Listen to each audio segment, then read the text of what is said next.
Со 30 виртуелни продавници, државата ќе субвенционира електронската трговија. Македонски текстил, чевли, медицинска опрема, храна се само дел од производите кои преку интернет ќе можат да се нарачаат директно од дома.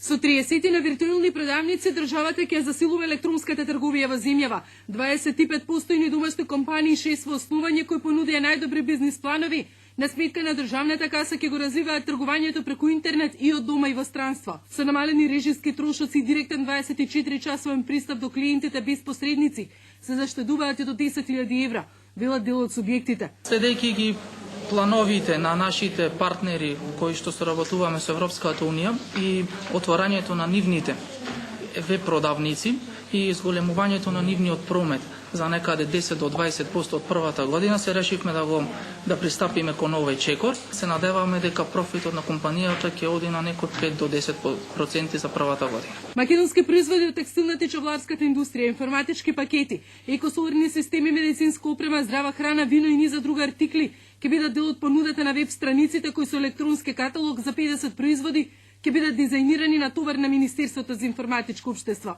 За најдобрите 5 веб продавници на крајот од годината, од која ќе почнат да функционираат, ќе бидат дополнително наградени со уште втора година на бесплатно хостирање и дополнителен електронски каталог за 50 производи. Статистиката покажува дека трансакциите при електронско купување кон странство тежат над 1,5 милиони евра. Во Македонија во првиот месец порастот во тргувањето го достигна резултатот од ланското тромесечје. Електронската трговија станува тренд во земјава. Најмногу се тргува облека и спортска опрема.